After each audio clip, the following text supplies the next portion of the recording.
hindi lamang bilang inyong kinatawan, kundi bilang isang lingkod ng Diyos na naniniwala na ang katotohanan ay hindi kailanman mabibilanggo ng anino ng confidentiality. Ang impeachment na ito ay hindi laban sa politika. Ito ay laban sa pagtataksil sa tiwala ng sambayanan. Ang Vice Presidente ay hindi nagkasala sa komiting ito. Siya ay nagkasala sa taong bayan. Ang pondo ng gobyerno ay hindi mo pag-aari, Madam Vice President. Ito ay pawis at dugo ng mga manggagawang Pilipino. Subalit ano ang nakikita natin sa mga ebidensya? Unang-una, ang misteryo ng duffel bags at holiday rush liquidation.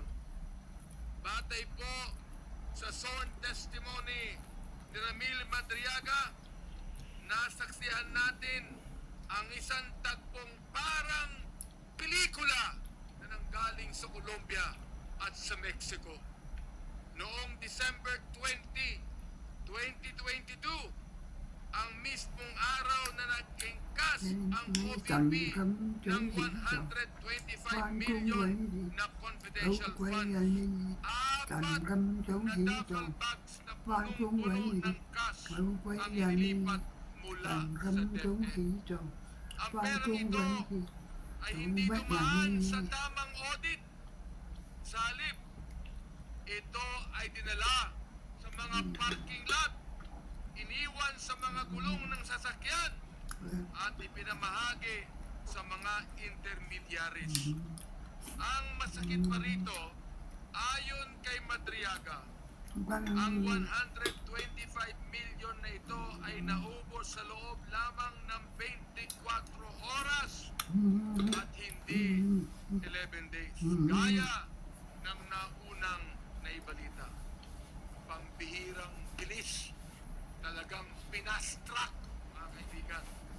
Ang sabi ng PSA, ang mga pinagbayaran di umano ng OVP sa mga safe houses ay mga taong non-existent o ghost payees.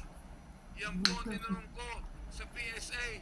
Kung wala kayong record ng mga taong ito, ibig sabihin, hindi ito matatagpuan ng sinuman at ng anuman.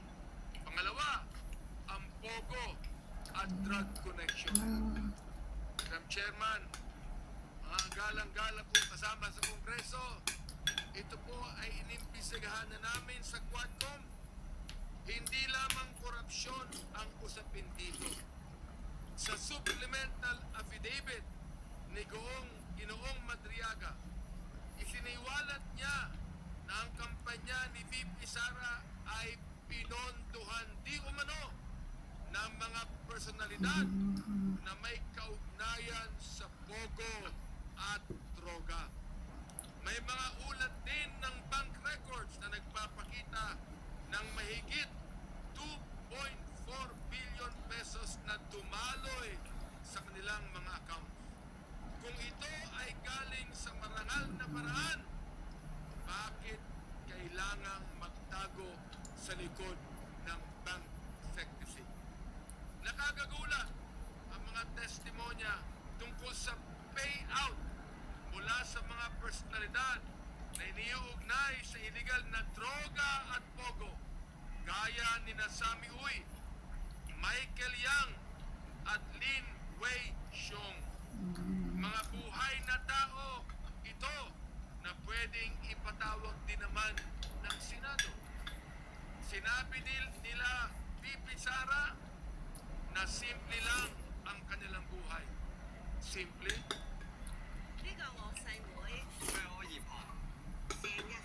Ay, yung patalastas na to. Advertiser. Ay, nako. Nasaan na? Skip pala. Dapat skip ko. Simple? Is, Oo. Pero, paano naging simple ang buhay? persong dumadaloy sa kanilang account na hindi maipaliwanag. Hindi lang po ito sinabi ng komite. Ito ay nireport mismo ng AMLAC, mga kaibigan. Pangatlo, ang planong destabilisasyon at pananakot. Kung maaari po nating makita ang clipping ng Vice President nung siya ay nagmura at naghamon at nagbanta sa ating Pangulo. Kaya mga kaibigan, hindi lang po pera ang usapin dito. Ayon sa supplemental affidavit ni Ginoong Madriaga, mayroong malalim na at mapanganib na planong destabilisasyon.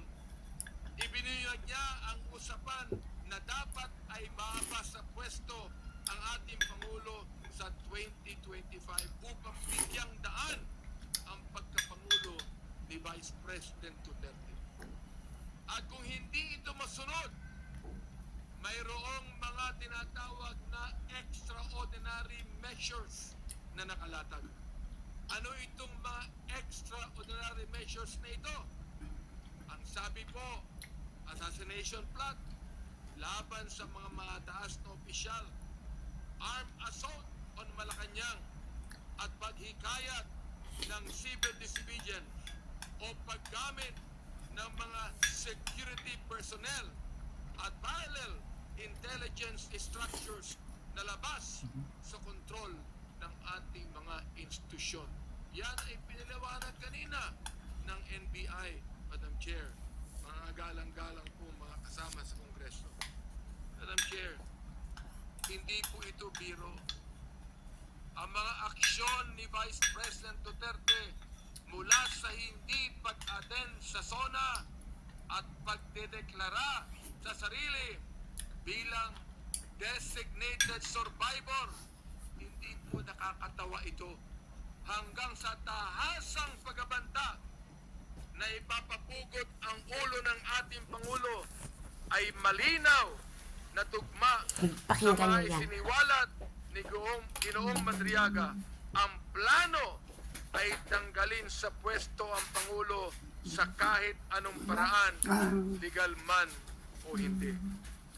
Ang isang mataas na opisyal na nagpapahayag ng karahasan sa halip na kapayapaan ay hindi karapat-dapat sa kanyang pwesto.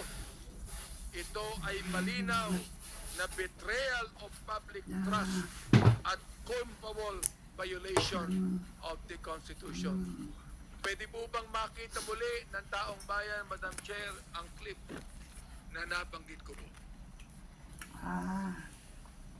With all due respect, Chair Benny Abante, we have concluded our presentation of evidence. As a matter of fact, the Chair earlier pronounced the fact that the impeachment complaints are already submitted for resolution as to the existence or non-existence of probable cause, unless the video that you are requesting has relation to your summation speech. Yes, I Anh submit Don the Malaysia. Madam Chair, pero dapat Anh Don Malaysia thống ngộ ng ka.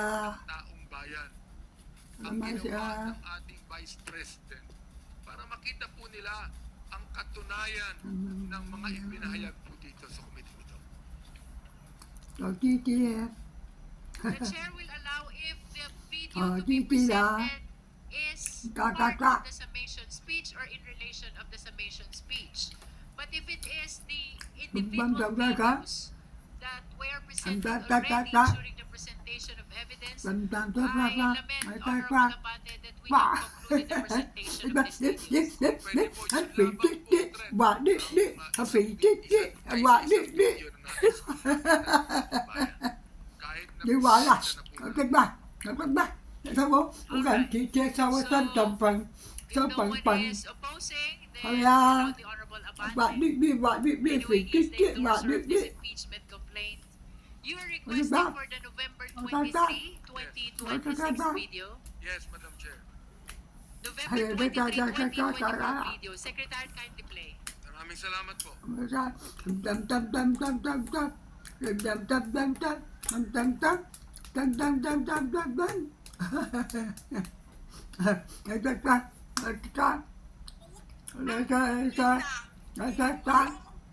Mà cấm bạn gì thấu đấy không? Hút của trả. Cấm bạn gì thấu rồi bỏ. Đi ra. Tama na po yun, Madam Chair. Pagkat Hindi ba, nakita nasa na po konti natin na. uli ang sinabi ng pangalawang Pangulo. Yan po ba ang Bỏ không đâu cho ra thường là. Pilipinas Trong para đêm tầm vào. ito po ang panawagan sa katotohanan. Sa ating Vice Presidente, Được bao nhiêu à? ang Được bao nhiêu à? pananahimik at pag-iwas sa mga hearing Được bao nhiêu ay bao hindi nhiêu à? depensa. Dito yung bao nhiêu, dito yung bao nhiêu. Dito yung bao nhiêu. Ng takot. Sa aking mga Dạ ba. kapatid, Chắc tầm phát, tầm phát. ng banal na kasulatan sa Numbers 32:23. Ang sabi Tầm nila ko, phát. Tầm phát. your sins will find you out. End of quote. At ayon mismo sa ating Panginoong Jesus, ang sabi niya sa Matthew 10:26, Tại cô ca. for there is nothing Tại cô ca. covered Coi tôi sắp ba. that shall not be revealed, Chính tôi sắp tôi con. and hid that shall not Sắp đó be. con chèn ca. Madam Chair, Con chèn ca. may sapat na usok Thằng bé có. Đấy đó. Bà đi. Bà đi. Bà kích đi. Bà đi. Bà kích đi. hindi ito Đen lên, đen bà. Đen lên, đen bà. Bà đi. Bà kích đi. para sa kaban ng bayan na nilagay sa mga duffel bag Đen at lên. itinago sa dilim. Đen lên. Panahon na Bà đi upang đi dalhin ra. ang kasong Bà ito kích đi sa ra. Senado. Chỉ vàng đi ra, chỉ vàng đi ra đi. Sa katotohanan, Mia, tulad Misika. po ng Chúng sinabi chỉ vàng ra chúng qua. Yawa. shall set. Có thể bị chỉ là có thể bị chỉ là Mga kasama ko, đừng buồn ba đừng buồn bị vô tama na. đừng buồn bị quậy thống bị bữa đi xe Sapagkat đi qua đường trên đây bị à mà chắc phải là at nakakuha na chỉ tayo phải chuyện tướng ng quả thế là ebidensya ng probable cause. Maraming salamat po. bọn người ta không sai Dapat lang talaga si Sarah pumunta doon sa Congress. Eh, paano? Wala eh. Hindi siya pumunta. Talagang wala talaga siyang modo. Talagang hindi niya nire-respeto ang batas.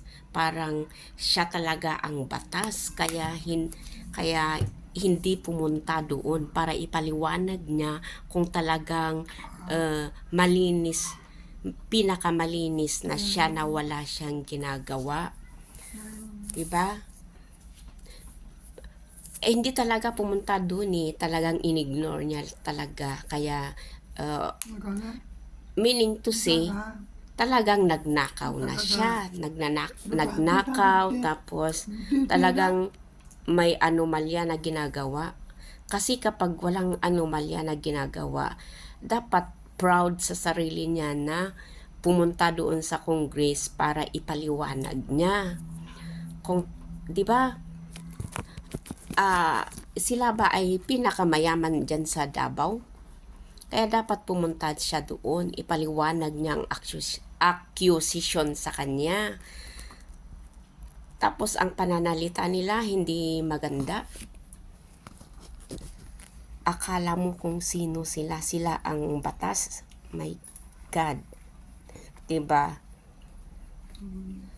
Thank you for watching, guys. Please subscribe also my YouTube. God bless everyone.